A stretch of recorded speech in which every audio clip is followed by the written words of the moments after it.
Hello students, in this class we will discuss about the development of sporangia in Marsilea.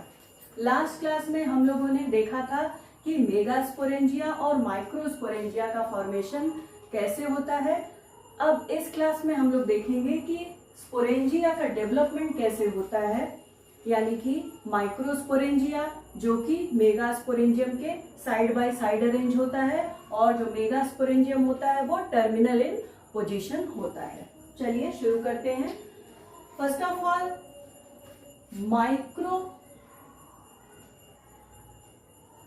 Microsporangia and megasporangia.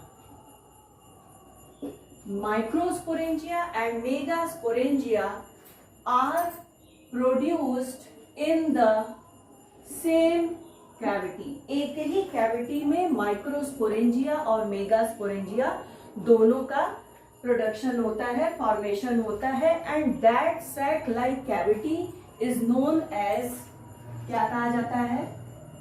स्पोरोकार्प कहा जाता है। तो इस स्पोरोकार्प में माइक्रोस्पोरेंजिया और मेगास्पोरेंजिया का प्रोडक्शन होता है और माइक्रोस्पोरेंजिया और megasporangia they are produced in identical manner. So they are produced in identical manner in the sporocarp और the sac like cavity present in the Marsilea plant body. दूसरी बात, यहां पर होता है लेप्टोस्पोरेंजिएट टाइप ऑफ डेवलपमेंट। तो यहां पर आप देख रहे हैं कि लेप्टोस्पोरेंजिएट टाइप का डेवलपमेंट होता है। द थर्ड इंपॉर्टेंट थिंग कि जो स्पोरेंजियल इनिशियल्स होते हैं they are formed on the tip and sides of the receptacle. Last class में हम लोगों ने देखा था कि रिसेप्टिकल का फॉर्मेशन हो रहा था। तो उस रिसेप्टिकल के टिप वाले पोर्शन और साइड में फॉर्मेशन होता है स्पोरेंजियल इनिशियल का। तो sporangial initial are formed on the tip and sides of the receptacle. अब अगर डेवलपमेंटल पैटर्न की बात करें, डेवलपमेंटल पैटर्न माइक्रोस्पोरेंजिया या मेगास्पोरेंजिया दोनों का जो डेवलपमेंटल पैटर्न होता है वो कैसा होता है? सिमिलर होता है। So the developmental pattern in case of microsporangia and megasporangia are similar up to the differentiation of क्या क्या देखिए, टैपिटम लेयर का फॉर्मेशन, सेकेंड जैकेट लेयर का फॉर्मेशन और 32 to 64 स्पोर्स फॉर्मेशन। तो जब तक कि डिफरेंशिएशन नहीं हो जाता है, यानी कि formation of tapetum layer, jacket layer and formation of 32 to 64 spores, तो तब तक की स्टेज में जो डेवलपमेंटल पैटर्न होता है वो माइक्रोस्पोरेंजिया का हो या मेगास्पोरेंजिया का हो, दोनों कैसा होता है? एक जैसा होता है, सिमिलर होता है। तो चलिए शुरू करते हैं। सबसे पहले बनता है जो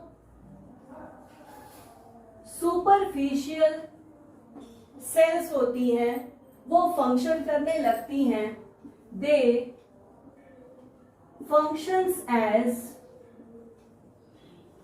स्पोरेंजियल इनिशियल। ये क्या फंक्शन करने लगती हैं? स्पोरेंजियल इनिशियल बना लेती हैं और इसी स्पोरेंजियल इनिशियल में बहुत सारे डिवीजन होते हैं। तो आज की क्लास में हम लोग देखेंगे कि कौन कौन से डिवीजन होते हैं यहाँ पर और क्या क्या बनता है। तो जब हम लोग शुरुआत करेंगे तो सुपरफिशियल इनिशियल लेंगे और वो directly functions as sporangial initial. Now this sporangial initial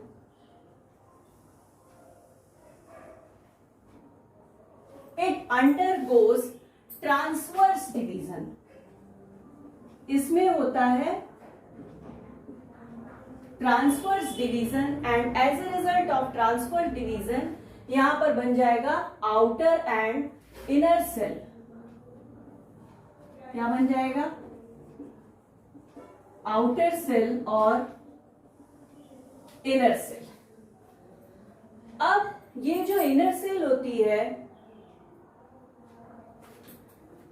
it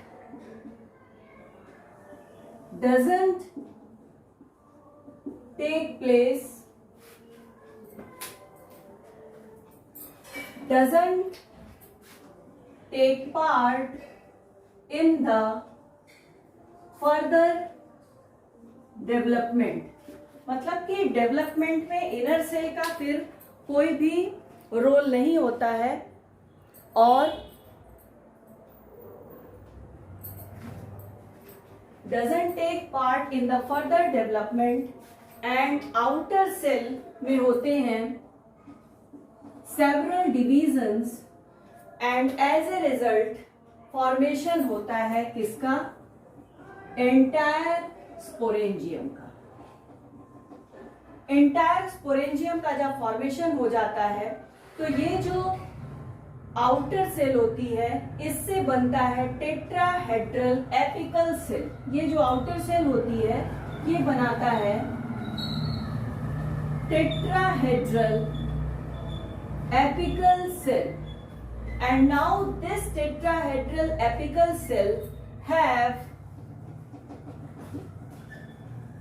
3 cutting faces. इसमें क्या होते हैं? 3 कटिंग फेसेस होते हैं.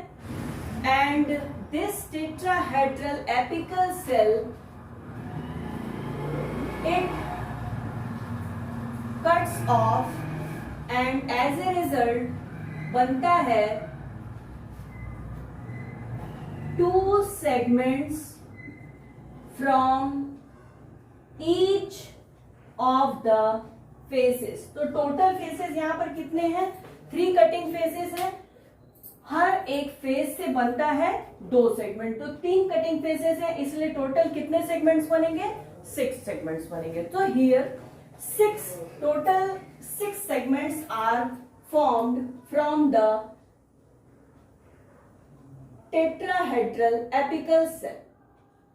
और ये जो सेगमेंट्स हैं ये फाइनली बना देते हैं stock of the sporangium. Sporangium का स्टॉक इससे क्या हो जाता है? बन जाता है. अब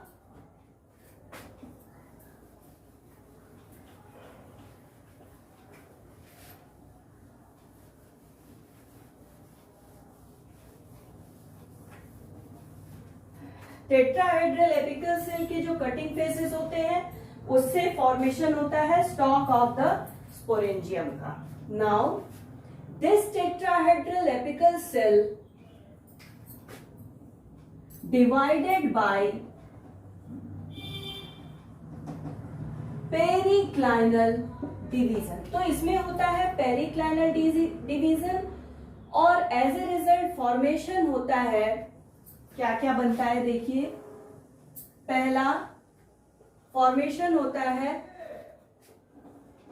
आउटर जैकेट इनिशियल का और इसी के साथ साथ बनता है इनर टेट्राहेड्रल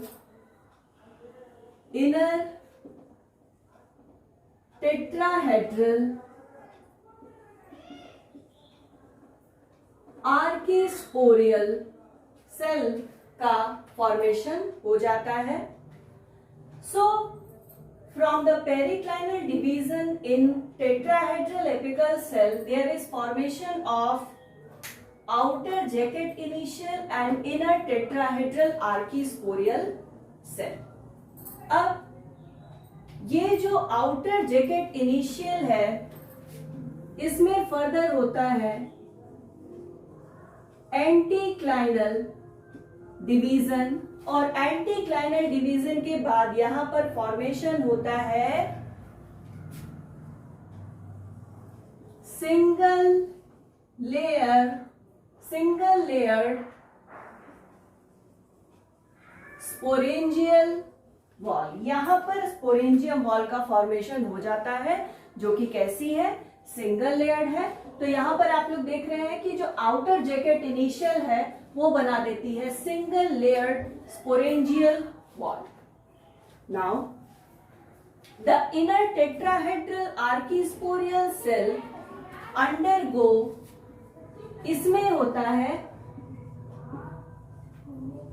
पेरिक्लाइनल डिवीजन, और as a result of periclinal division there forms capital initial. ये क्या बना देते हैं, कैपिटल इनिशियल। तो इस तरह से आप लोगों ने देखा कि इनर टेट्राहेड्रल आर्कीस्पोरियल से फॉर्मेशन हो रहा है कैपिटल इनिशियल का, और ये जो कैपिटल इनिशियल होते हैं ये फाइनली बना देते हैं, क्या बना देते हैं, कैपिटम बना देते हैं। और ये जो कैपिटम होता है वो होता है, it is made up of 2 to 3 layers, और 2 to 3 layer कैपिटम इज फॉर्म। अब कैपिटल इनिशियल या कैपिटम का क्या फंक्शन होता है, तो ये क्या करते हैं, ये जो स्पोरोजिनस सेल्स होती हैं उसके चारों ओर क्या हो जाती हैं, सराउंड कर लेती हैं। It surrounds the primary sporogenous cell and provides the nutrition. अब यहां पर आपने देखा कि कैपिटल इनिशियल से फॉर्मेशन हो रहा है कैपिटम का, तो यहां पर भी डिवीजन होता है which is known as anticlinal and periclinal division. तो capital initial undergoes periclinal and anticlinal division to form the capital. Now अब ये जो प्राइमरी स्पोरोजिनस सेल है उसके चारों ओर ये क्या हो जाता है, कैपिटम की जो लेयर होती है वो क्या हो जाती है, सराउंड कर लेती है। और primary sporogenous cell undergo division, इसमें होता है division and they form 8 to 10 spore mother cell. तो यहां पर आपने देखा कि 8 to 10 spore mother cells are formed. Now spore mother cell का फॉर्मेशन हो गया।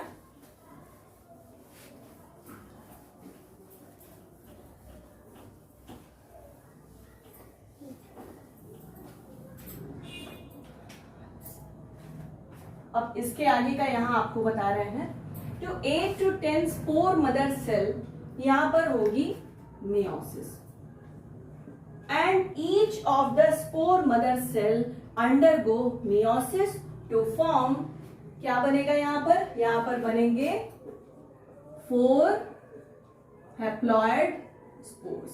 सो एज ए रिजल्ट 8 से 10 स्पोर मदर सेल है, जिसमें से हर एक स्पोर मदर सेल में मेयोसिस होगी, और एज ए रिजल्ट फॉर्मेशन होगा 4 हैप्लॉइड स्पोर्स का। तो यहां पर 4 हैप्लॉइड स्पोर्स का फॉर्मेशन हो गया। तो यहां तक कि अभी तक जो आपने ये स्टेज यानी कि 4 हैप्लॉइड स्पोर फॉर्मेशन तक की जो स्टेज थी, वहां पर आप लोग देख रहे हैं कि माइक्रोस्पोरेंजिया हो या मेगास्पोरेंजिया हो, दोनों का जो डेवलपमेंटल पैटर्न है यहां तक की स्टेज का कैसा होता है, बिल्कुल सिमिलर होता है। अब इसे हम क्या करेंगे, डिफरेंशिएट कर देंगे। तो सबसे पहले हम देखेंगे इन केस ऑफ मेगास्पोरेंजियम, अगर मेगास्पोर्स का फॉर्मेशन हो रहा है, मेगास्पोरेंजियम है, तो उस कंडीशन में क्या होता है कि यहां पर बनता है